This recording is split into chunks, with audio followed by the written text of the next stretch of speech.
This is the Gerry Callahan Show.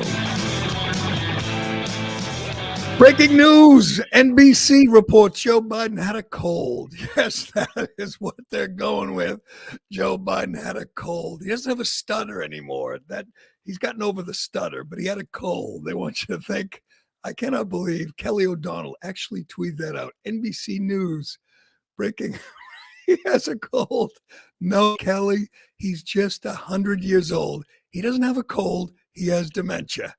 And he has a big problem on his hands now. The Democrats have a big problem. Hell, the country does. He's still president for 6 more months. That's hard to believe. That man we just saw on stage in Atlanta debating Donald Trump is president of the United States. And all I can say is thank God, because he's going to do something about all those people being raped by their sisters and their in-laws. I've always said one of the biggest problems, people like to talk about the economy, the border, climate change. I've always said we must do something about people getting raped by their in-laws.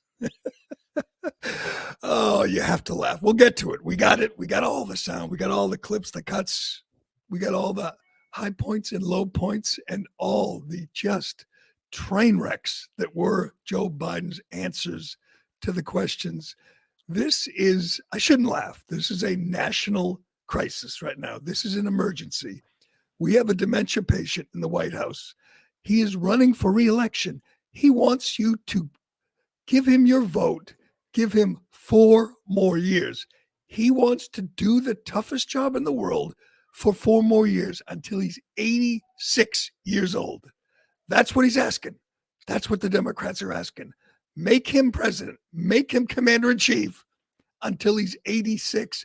He's 81 now, and he's completely incoherent, unhinged, confused.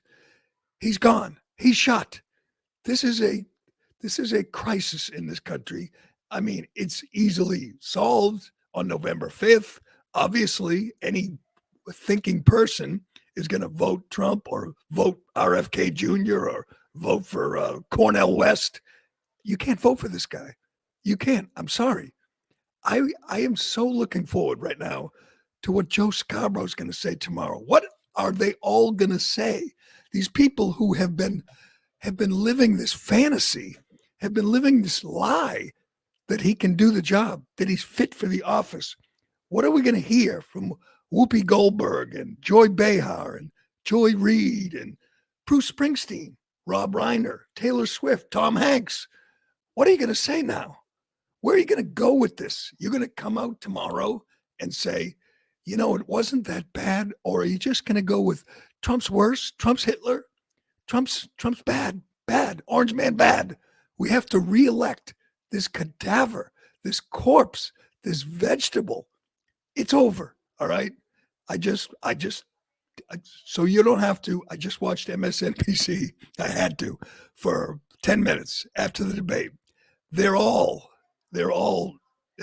distressed. They know their guy is done. They know he's toast. They don't know what to do. They don't know where to go. They still hate Trump. Yes, Chris Wallace. What are you going to say, Chris Wallace? Howard Stern. Good one. I'm reading the comment line here as we speak. We live on everything right now, Ironhead. Rumble. On Twitter for the first time, too, actually. We're on Twitter for the first time. Good timing. I'm glad. It's good to be live after this because this is a huge moment in this country. This is bigger and better than I hoped. I'll just say in the outset, Trump wasn't great. All right. He was not great. We'll get to, I got my thoughts on Trump. I think, and it's pointless. I shouldn't do this to myself, but I think what would it be like if Vivek were up there on stage or Ron DeSantis on stage going toe to toe with Joe Biden? They would have called it off after half an hour. They'd have called in a doctor and taken him out on a slab. Trump was okay. He was smart not to get overly aggressive. He let Joe Biden speak, which is the smart thing to do. He had some good moments and some not so great moments. We'll get to them. But Joe Biden, your president, was an abject disaster. And anybody who tells you anything else. Anybody who tells you he was okay, he's lying. Okay, they're just flat out lying. Tomorrow morning, Joe Scarborough, Mika, Mike Barnacle, all the whole crew, the Danny Deutsch, they're going to lie to you. That's all they can do. Their only choice is to lie or wave the white flag and say, he's done. They must replace him. They must find someone else. Of course, that's problematic because Kamala Harris is waiting in the wings and she's just as bad. I was going to say worse, but nobody is worse. There's never been a worse presidential candidate. There's never been a worse political candidate than this 81-year. And we're not even talking about his corruption. We're not even talking about his policies. We're not talking about his open border, inflation, endless wars. Those are bad. He's a really, really bad president. He's a really bad person, a terrible person. But he's not fit for the office. That's the most important thing right now. We got to look at him. 90 minutes in a debate that they wanted, a debate where they made all the rules, where they got their way. They got no audience. Imagine if there were an audience. It'd have been worse. No audience. He had Jake Tapper and Dana Bash. And I'll just say, we'll get to that, but they weren't terrible. They weren't terrible. They asked questions. They stay out of the way. We didn't even notice when they were muting Trump's mic. They seemed fair and balanced, and they weren't a problem. So they can't blame the moderators. They can't blame Trump. They can't blame the rules. I don't know. What do you blame? If you're Biden's team right now and you have to spin this, where do you go? You just say he had a cold, and do you just lie and say that he was good or he was, passable? We're looking live at him trying to get off the stage. Oh my goodness. Dr. Jill. That's live right there. That's unbelievable. That was her getting him off the stage to then go on the speech that she made afterwards. Go to the spin room, and she takes the mic. We learned a few things. One, she's the worst wife, the worst spouse, the worst elder abuser in the world. She wants her husband to go through this. She wanted him to be on display in front of 100 million viewers. She wanted him to be humiliated. She's so drunk with power. She's so determined to hang on to power that she put her husband through this. No loving wife, no loving spouse would do that. I've known people with dementia. I've known people in failing health. Their spouse is everything. The protector, the guardian, the nursemaid. This woman is rotten to the core. Putting her husband through this is unforgivable. She's disgusting. She really is a disgusting human being. But she doesn't care. She loves the office, the trappings, the power, and she does not want to let it go. His kids, Hunter, unless he's wasted, right? Or maybe he's passed out. Are they watching this? His grandkids, his brother, sister, are they watching this and saying, yeah, he did okay. He made it through. I don't know what the polls are going to show tomorrow, the bounce, but this was a case where you can't spin it. There's an hour and a half. People watch. Most people aren't watching the post game. They're not reading, the New York Times tomorrow. They're not even going to hear the spin. They know what they saw. And what they saw was an infirmed, incapable, incoherent old man who cannot serve 4 more years. It's just not possible. I know I've said this many times, but he can't do what it takes to become president. He can't campaign. He can't make speeches. He can't hold rallies, and he can't debate. They actually have to do this again in September, which means 3 months. He'll be 3 months older. And I don't know what drugs they used, but it didn't work. The drugs didn't work. Yes, all we got from Biden was incoherent, rambling, stumbling, bumbling, and lies. One lie, one hoax, one bullshit line after another.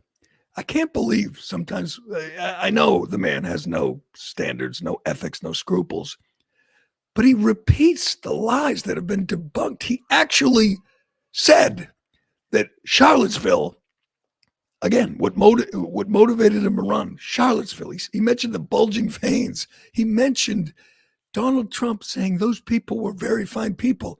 It has been debunked by everybody, including Snopes a couple of days ago. Everybody who's paying attention has seen the video. They know it's a lie. Biden doesn't care. He's incapable of pivoting. He's been talking about this lie for 5 years now, and he's sticking with it. He repeated the suckers and losers lie, which has been debunked over and over again. He repeated drinking bleach or injecting bleach. Again, it's been debunked. All he's got are hoaxes and lies and hoaxes, talking about how great everything is in the country, how great the economy is, how wonderful things are on the world stage. Even if he had something, a record to run on, he can't do it. It's not possible. He does not know how. He's not physically, mentally capable. All right, let's get to some of the you're right. Gavin Newsom right now, he's like practicing his speech. He's doing his hair. He's getting ready.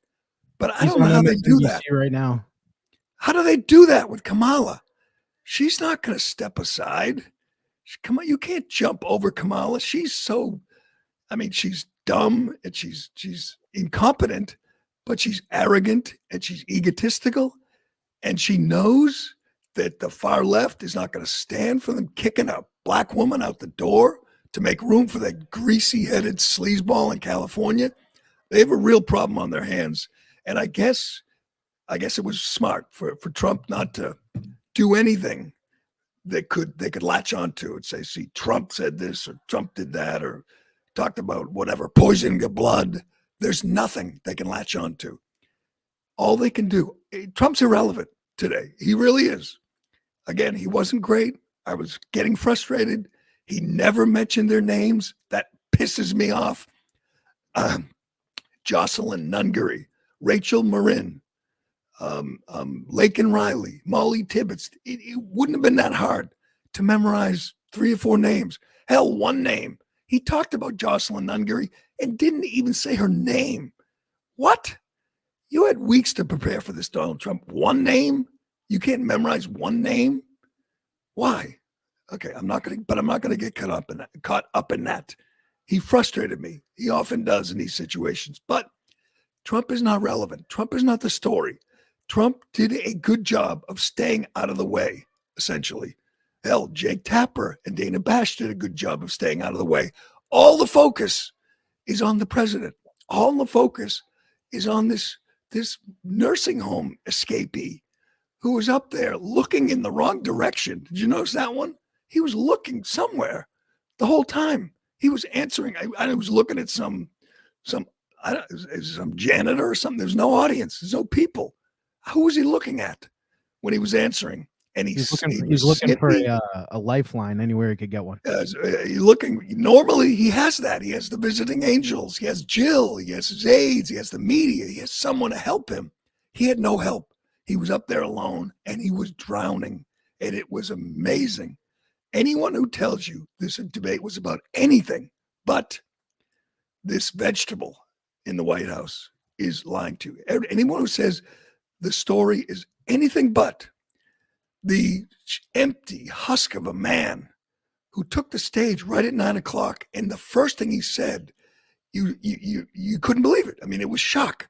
He had no voice, and God knows I'm sympathetic to people with raspy voices, but that's not what this was. This was an old man voice, a tired old man. He had a week to prepare for this. He was locked down at Camp David with a team of 16 people to prepare for this. And that's what we got. That's what we got after a week. We got Charlottesville, and we'll get to some of the lowlights because some of the stuff we heard was amazing. And Ironhead and I were just talking. The golf debate was one of the dumbest moments in presidential debate history, where Trump was bragging about winning 2 club championships which is not true, but so what? And then Biden actually says that when he was vice president, he was a 6 handicap. What? First of all, that means he's not just a liar, he's a child up there bragging about his handicap. He's not a 26. I'd be shocked if he were a 36, a 6 handicap. And Trump did not spend nearly enough time on the laptop. Trump should have demanded Joe Biden admit it's real, admit he lied in the last debate. That's not asking too much. Again, Trump frustrates me so much. I'm sitting there saying, say this, say that. And he just says the same thing over and over. We had an economy like no one's ever seen before. We had a world of peace like no one's ever seen before, over and over again. I get frustrated, but I shouldn't complain because there's nothing Trump said that they could latch on to. Nothing that Joe Scarborough and Jonathan Karl and George Stephanopoulos can latch on to. All they can do is explain or try to excuse why their guy sounded like he belongs in a nursing home, like he belongs with a shawl over his waist and a bowl of tapioca watching Judge Judy. That's where he should be tomorrow. He should not be in the White House. It's insane that the greatest country on earth, the most powerful country on earth, has this pathetic shell of a man in the White House. And the thought that he could do it again for 4 more years is just absurd. Okay, it's absurd. The idea that you could vote for him. You can hate Trump all you want, but you can't tell me or yourself or anybody else that he's capable, that he's fit, because he's just not. We saw that. We all saw it with our own eyes, and we heard it with our own ears. We'll get to and again, the big stance, the big surprise is that Biden's going to do something about all those people getting raped by their in-laws. I shouldn't laugh this time. Not a lot of time on climate change. Trump handled that well. He pivoted away from it. I thought there'd be more time. Oh, and he handled the January 6th question beautifully. That was Trump's finest moment. Biden's finest moment? I don't think there was one. I'll look. We'll get to some of the highlights and some of the reaction because we went right to MSNBC when it was over. And you know what they did? They looked at each other and said, it was essentially, there's 5 of them on the panel, Joy Reid and Lawrence O'Donnell and Rachel Maddow. And they looked at each other and just said, I got nothing. Nicole Wallace, I got nothing. I mean, they don't know where to go. They don't know what they can do now to help their man because their man is a lost, just helpless, hopeless soul. It's really pathetic. We'll get to the highlights and the lowlights and the reaction, and we'll look ahead. What now? What happens tomorrow? That's the big question. But first, excuse me. I know we have more important things to get to. We got to get to some of the substance and the January 6th talk and all that. But do we have the? Someone has to transcribe this.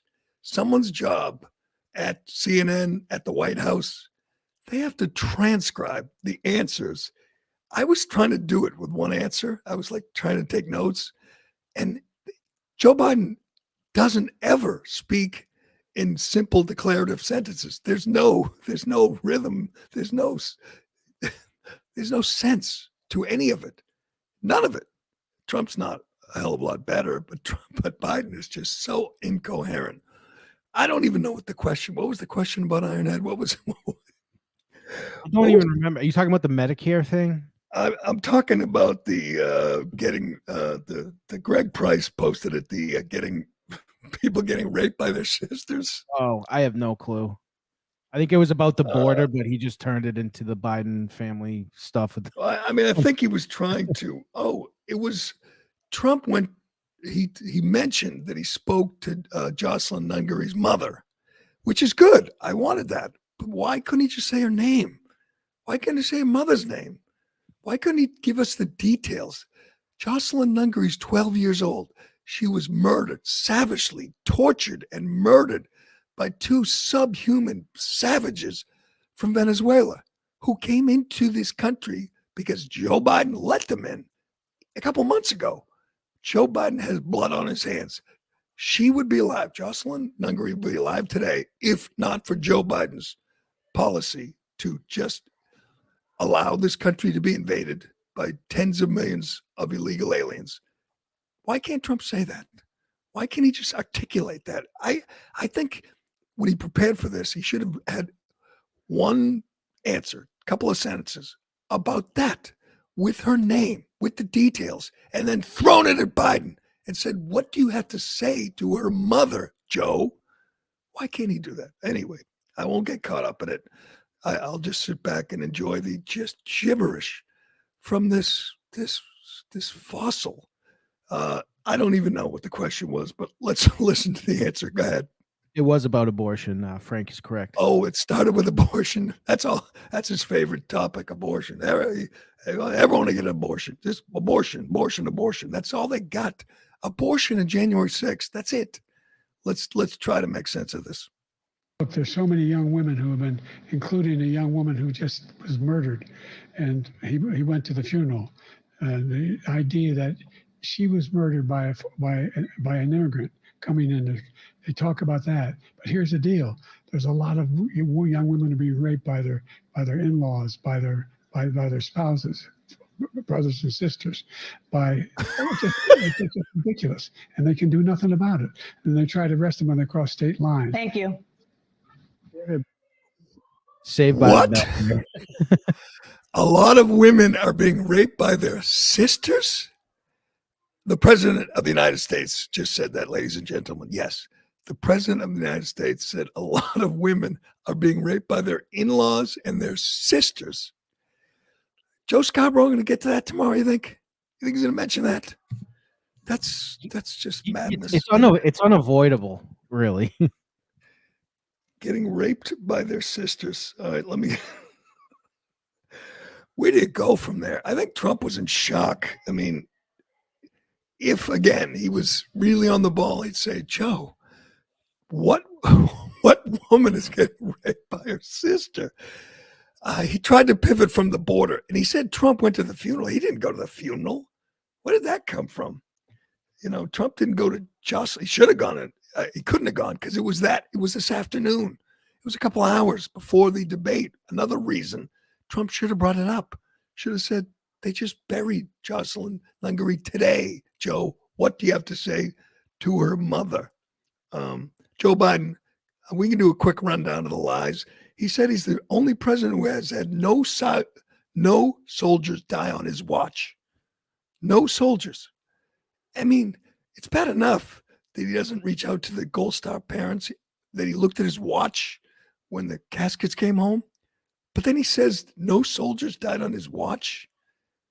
The 13 servicemen who died during his disastrous withdrawal from Afghanistan, does he not even know about that? Did he forget? Does he not care? Good question. I don't know about sisters, people getting raped by their sisters, but I know of a young girl who took a shower with her father. Maybe Trump should have brought that up. But they went from the economy to abortion, to the border, to Ukraine, Israel, democracy, Charlottesville, climate, addiction. And Trump did a pretty good job of steering it back to the border at times. I know that was the goal. And he mentioned it. I don't care. Never enough. He should have mentioned it with every answer. He should have said, Joe, the border. What about the border? Why did you open the border? What's the goal? What's the policy? Why do you want an open border? He said the Border Patrol endorsed him. Joe Biden did. And quickly, the Border Patrol Union tweets out, to be clear, we have never and never will endorse Joe Biden. So that's just made up. And they talk about fact-checking Trump. I'm sorry. Trump does tell lies. He does. I don't think he won 2 club championships. But no one has ever lied like Joe Biden. Like he's breathing. When he's answering a question, he's lying about the economy, about the wars, about the border. The Border Patrol, they hate your guts, Joe Biden. They despise everything you stand for. They're more than anyone want you to lose. They want a secure border. We know that. They're disgusted with your policies. They would never endorse you. He just makes it up. That's what happens when, you don't get fact checked. You don't get called out, and he doesn't. But let's get to Trump's finest moment. I would say, and he knew this was coming. He was prepared. It was a good move. They asked about January 6th. You knew that was coming. Jake Tapper. Again, Jake Tapper was not a problem. He did not show his true colors. We know he loves Biden. We know he thinks Trump is Hitler. But he played it straight, probably because he was under so much pressure, because everyone was accusing him of being a hack, which he is. And he wanted to show that he could be fair. And he went out of his way to be, I guess, fair. He did not step on Trump. He did not scold him. He did not really appear to help Biden. So I can't bash or Tapper. But he was ready with the January 6th question and insurrection and all that threat to democracy garbage. And Trump did a good job of one thing every time. He gave the answer he wanted to give. He didn't give the answer they were looking for. He didn't care, essentially, what the question was. He would say what he wanted to say. Did he do it eloquently? Not exactly. But he did steer the conversation his way, and that was good. That was a good move. Here he is answering Jake Tapper's question about January 6th, and I thought this was the best moment, the best answer of the night. Go ahead. Protect and defend, unquote, the Constitution. What do you say to voters who believe that you violated that oath through your actions and inaction on January 6th and worry that you'll do it again? Well, I don't think too many believe that. And let me tell you about January 6th. On January 6th, we had a great border. Nobody coming through, very few. On January 6th, we were energy independent. On January 6th, we had the lowest taxes ever. We had the lowest regulations ever. On January 6th, we were respected all over the world. All over the world, we were respected. And then he comes in, and we're now laughed at. We're like a bunch of stupid people. What happened to the United States' reputation under this man's leadership is horrible, including weaponization, which I'm sure at some point you'll be talking about. That's good. Don't say, defend January 6th. He did. He talked about people being arrested on January 6th. And he did, at one point, give the answer about, I think it was about Charlottesville. And he said, there's a Charlottesville happening every day in this country. And they are. But and Biden allows it, enables it. We see it. There's rampant anti-Semitism in the streets, in the cities. We see attacks on Jewish people. Trump could have spent a little time on that. He didn't, but he has a limited capacity to remember or to bring up a lot of facts. Let's be honest. He sticks to the few, and it worked. There are going to be polls. There are probably already polls on who won, and it's got to be 98-2. It can't even be close. It's just so. Again, Trump didn't. There it is, CNN debate winner, Gavin Newsom. It's true. I guess that's what you could say. If you're, Joe Scarborough or Mike Barnicle or whoever, you could say Trump wasn't great. You can, but your guy was a disaster. We'll get to some of the reaction. Again, I had to watch. I had to, right after it was over. Looked for MSNBC. What would they say? And I was kind of shocked. They did not say. They did not lie. Usually Scarborough will, but most of them, Nicole Wallace, Joy Reid even, they did not just come on TV and lie and say, our guy did it. He was steady. He was the adult in the room. I was expecting a little of that. Didn't get it. They know their guy sucked. And they know tomorrow is big. Tomorrow is when the murmurs become louder and the word gets around that there's a lot of talk about dumping Joe, moving on from Joe. The problem, I say this all the time, is Joe is not only old, angry, he's egotistical. He's a narcissist. He thinks I beat Trump once, I can do it again. He's not going to go quietly. You can't just nudge him and say, Joe, it's time. He will go kicking and screaming. So they have a big, big problem on their hands, which means they have which is why they have to put Trump in jail. That's all they can do. That's his only hope right now. Put Trump in jail. And Trump did talk about the weaponization, which is so true. They can only hammer on the threat to democracy bullshit so much because they're trying to put Trump in jail. So the whole threat to democracy doesn't quite fly, but they have to get serious tomorrow in the Democrat Party about who is going to step in for Joe. We'll give you the visceral reaction from MSNBC, and we'll get the quick flash polls. We'll try to find the flash polls on who won. But first, excuse me. Imagine if he was that coherent right now. Yeah, when they talk about Joe Biden beat him before, Joe Biden's, they love that one. Joe Biden thinks he's not the same guy. I mean, he was always stupid and he was always corrupt. But 4 years ago, he wasn't senile. 4 years ago, he didn't have a cold 4 years ago. He was somewhat functional. That's over. You know what Lawrence O'Donnell said? We're going to get some of the reaction from MSNBC. His immediate reaction was, yeah, he's old, but Warren Buffett is 10 years older. Like, if this weren't on TV, if we didn't all see it, they could give it their best effort and say, he's old, but he's wise, got wisdom and experience. He's younger than Warren Buffett. That doesn't work. We all saw it. The big concern is age. The big concern is mental state. And that was the question going into the debate. And we got our answer. And we know Michelle Obama has no interest in the job. We know she's not a candidate. And there's no one else. Gavin Newsom, I guess. But the only way you do that is by stepping over. I don't even know. I can't predict because there is no good answer if you're a Democrat. You are screwed. The country, on the other hand, is in good shape because we have to end this nightmare. This lawless regime has to go, and it sure does look today. I mean, it looked before the debate. It looked good. All the polls, all the predictions, all the 538 guys were saying Trump had a 70% chance of winning, 75% chance. That has to be 80, 85% now.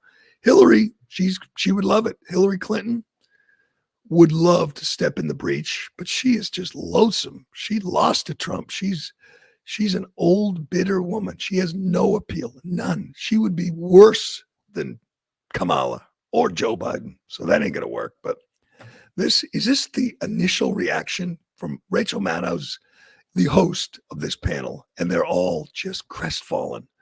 Lawrence O'Donnell, Joy Reid, Nicole Wallace, Chris Hayes. These are Biden's biggest fans, Trump's biggest haters.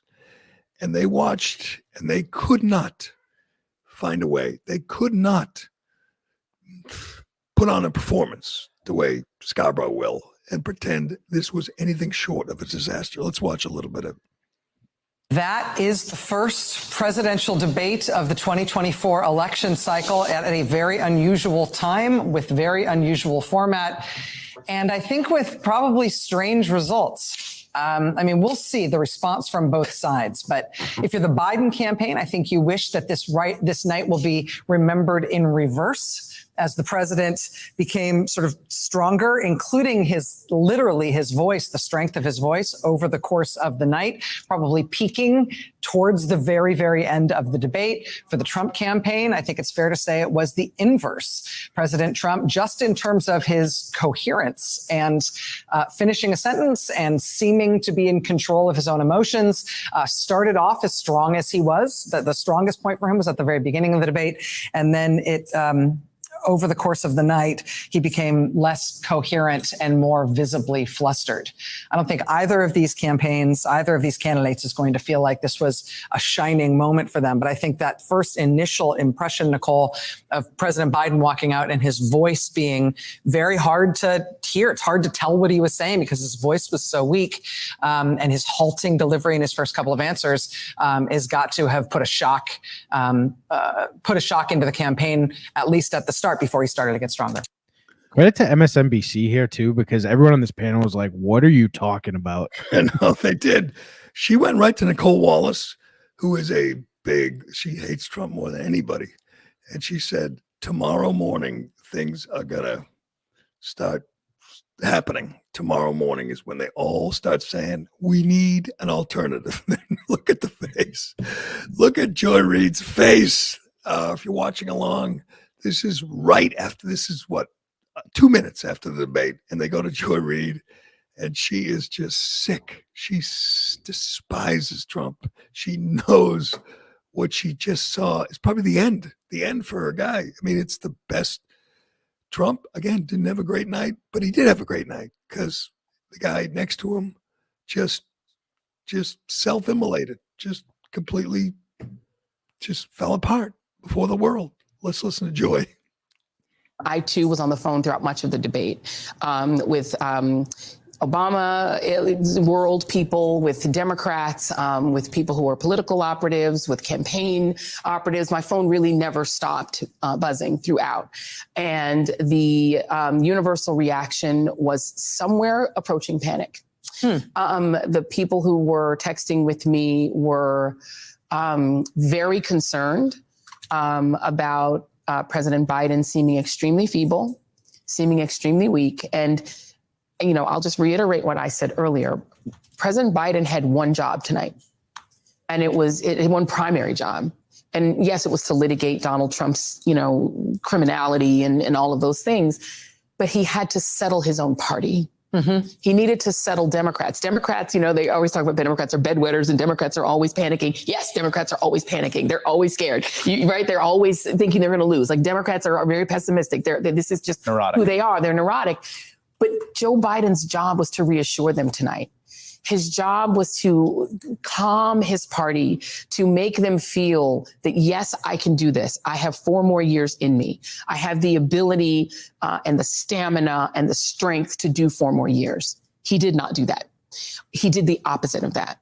He made them more panicked. Mm-hmm. The people who were texting me were even more panicked. They actually expected it to be better than it was. And now they're in I won't say a full-fledged panic, but it's getting there. And are people that you're talking to who are expressing these concerns, are these people who are involved in Democratic politics, or Are these liberals watching TV? These are not liberals watching TV. These are campaign people. Mm-hmm. These are people who are either Democratic operatives. These are people who are former, sort of Obama world administration people. These are people who are in the business. Okay. So the civilians are also panicking. They're also texting me, but I was trying to kind of ignore the civilians and really talk to the campaign folks.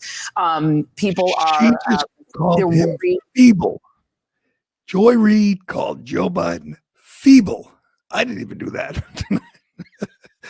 That is the end right there. What you just saw is a eulogy for Joe Biden. This is a woman who spends her show every night propping up the old man, and she just said he was feeble. You can't be feeble, 81 years old, feeble, and serve 4 more years as president. That's not possible. That is the end. It is over. The end of Joe Biden as a viable candidate. And it's their own fault. We knew he was feeble long ago, and they said, he's doing a great job. The economy is wonderful. Another thing, Trump never said the word groceries. Groceries, that's the biggest issue. Border and, inflation. Groceries. You go to the grocery store, you're paying 25%, 30% more because of him. Why can't he do that? I got to get over it because it's not important. Trump won. Everyone knows it. Trump won easily. Biden lost. Biden failed in every way. Biden failed to appear coherent, lucid, viable. It was an utter failure by Joe Biden, and that's good for the country. What else we got, Ironhead? Here we have him talking about defeating Medicare. Oh yeah, he started talking about his son too in Iraq and the burn pits. I mean, he has 6 thoughts in that decaying brain, and they just come out whenever they just blur. He doesn't care if they're true. He just blurts them out. Just all right. Let's they love to talk about prescription drug prices, and Trump plays along. He should just say, "I don't care about that. I care about the border and Jocelyn Nungaray." Yeah, this was like 5 minutes in, and Biden's brain completely shuts off. Oh already. yeah, this is good. This is good. Let's watch. With the COVID, with dealing with everything we have to do with, look, we finally beat Medicare. Thank you, President. Oh yeah, I was tweeting about that. We finally beat Medicare, and Trump's Trump is response was perfect. that is. Sometimes Trump's facial expressions, they go a little too far. This was perfect. Just looking at him, and then Trump, when he answered, said, "I don't know what he just said," which was great. We finally beat Medicare. So we beat Medicare, and now we're going to do something about the people getting raped by their sisters. That's the takeaway from the president of the United States from tonight. Yeah, he goes, I finally beat Medicare, and Trump's like, yeah, you did beat Medicare. You beat it to death.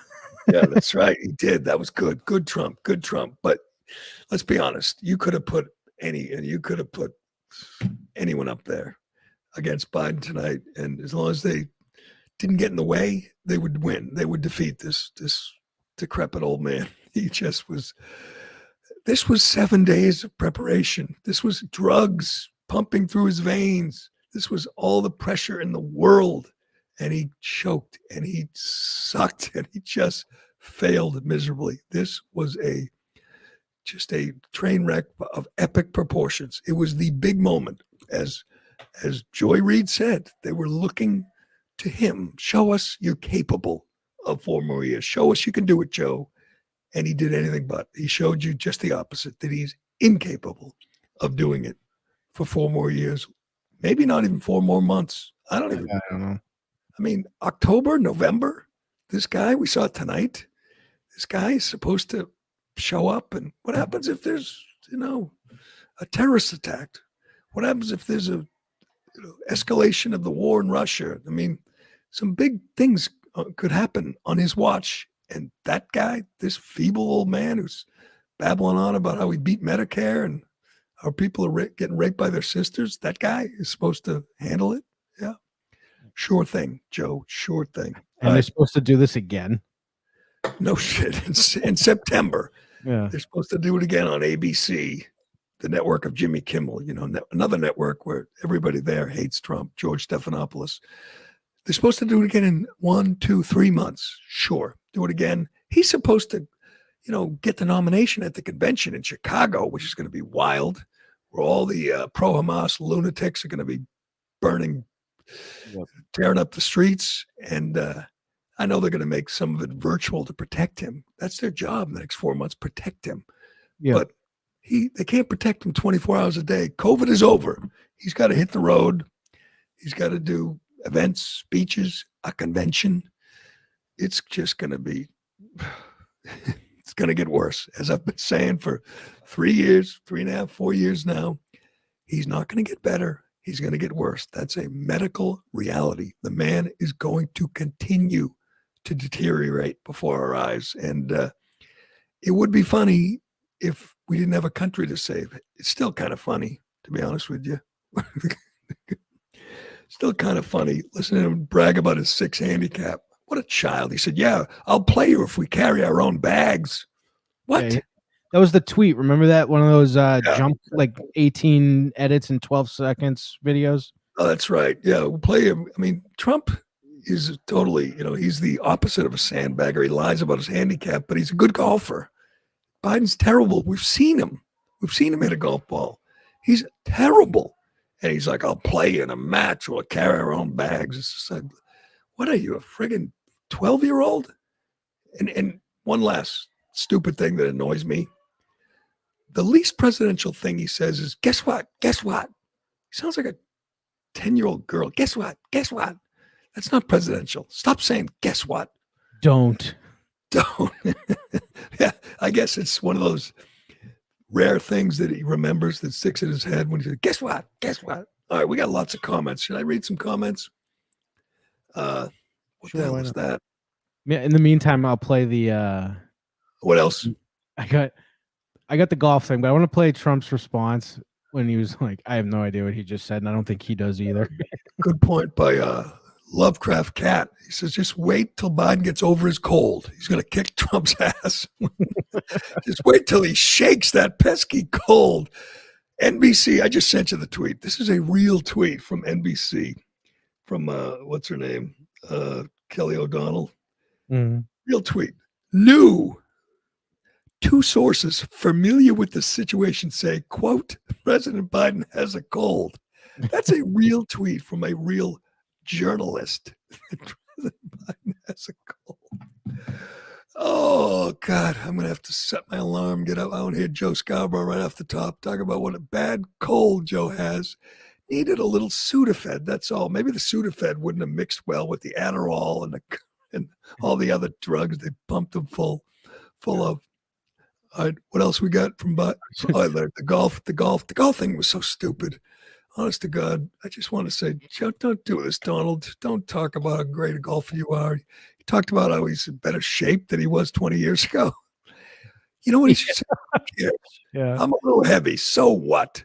My mind is right. This guy, he's skinny, but he's senile. That's what he should have said. But let's listen to them have this juvenile debate about golf.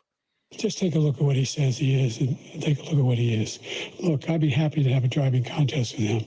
The reason I got my handicap, which when I was vice president, down to a 6. And oh, by the way, I told you before, I'm happy to play golf if you carry your own bag. Think you can do it? That's the biggest lie that he's a 6 handicap of all. I was at 8 handicap. Yeah. 8. Never. But I had, how many? I've seen you swing. I know you swing. Let's not act like children. President Trump, we're going to 21 Let's not act like children. You are a to child. He should have left it at that. I know, that's a good answer. Biden just says, I was a 6 handicap. And then he says, that's the biggest lie, which is true. That is a total lie. That is a demonstrable lie. He's not even, and he says, I was an 8 handicap. Okay. I was an 8. I was an 8. I was an 8. I'm not really a 6. I made that up. That's the president. That is a child. I was a 6, which even if it were true, it's childish, but it's not. It's just so ridiculous, so ludicrous. We've seen you swing a golf club, Joe. You're not a 30 handicap, but what else? What else we got? This was I have no idea what he just said, quote. You know what? You could play any clip. Any clip. He did not have a lucid, coherent answer for 90 minutes. There was not one. If he wasn't lying, he was stumbling and slurring and losing his way. But this is a good, quick bounce back or reply from Trump. Go ahead. Continue to move until we get the total ban on the total initiative relative to what we can do with more border patrol and more asylum officers. President Trump? I really don't know what he said at the end of that sentence. I don't think he knows what he said either. Look, we have the safest border in the history of our country. That's good. You know why? You know why the border's so good? Not just because it's a disaster, because it's simple and everyone understands it. And nobody believes Joe Biden when he said, they just won't give me the tools. The Republicans in the Senate are holding it. Everyone knows he could return to Trump's policies today if he wanted to. Everyone knows he did this for a reason, to just flood the country with potential Democrat voters. And women are dying. Children are dying as a result. They know that. So you don't really have to go back and forth on the particulars. All you have to say is, he opened the border. I closed the border. He wants illegals here. He thinks women are expendable. They're collateral damage. I want to stop the carnage. That's it. It's a winning issue. It's the issue. I want Trump to do that every day. I want him to hold a rally. He should, go down and visit Jocelyn Nungary's mother, who let her 12-year-old daughter go out at midnight. But, that's beside the point. She's a grieving mother. My heart breaks for her. He should be mentioning Laken Riley, mentioning Rachel Murren every day. Keep it up, Donald. It's a great issue for you. It's the worst thing Joe Biden has done, the worst thing any president has ever done in the history of the republic. The worst. There's never been a president who did anything close, anything as damaging as opening the border and allowing this invasion. Oh, before we go, a Massachusetts judge, we told you all about the illegal alien from Haiti who raped a disabled 15-year-old at a hotel in Rockland a couple months ago. Went before a judge today, yesterday, or whatever, this week, released on $500 bail. $500. Walked out. Not a flight risk or anything. An illegal alien from Haiti, rapist. What is it with Democrat judges, with liberal judges, with liberals, period? Why do they have a soft spot in their hearts for illegal aliens who rape disabled children? I mean, if you could lay down the law over anything, wouldn't that be it? Wouldn't that be the one point where you say, I know I'm a liberal, I know I'm a squish, I know I feel bad for criminals, but I can't do it this time? He, make his bail $1 million, no bail, whatever. Let him walk. And they won't tell ISIS. They won't tell ICE.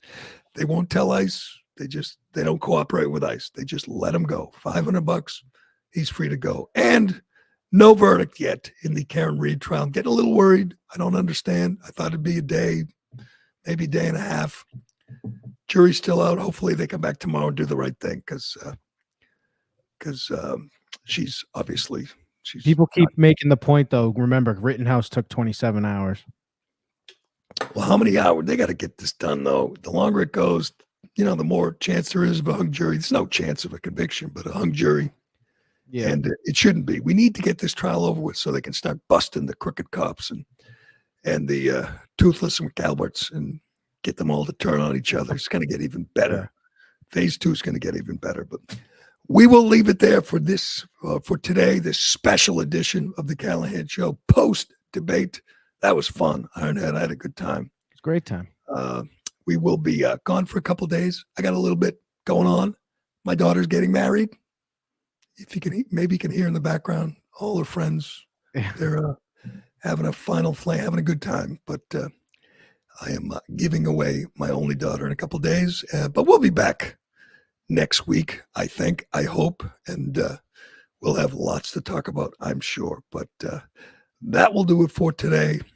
Thanks for listening. Thanks for commenting. Look at all these comments.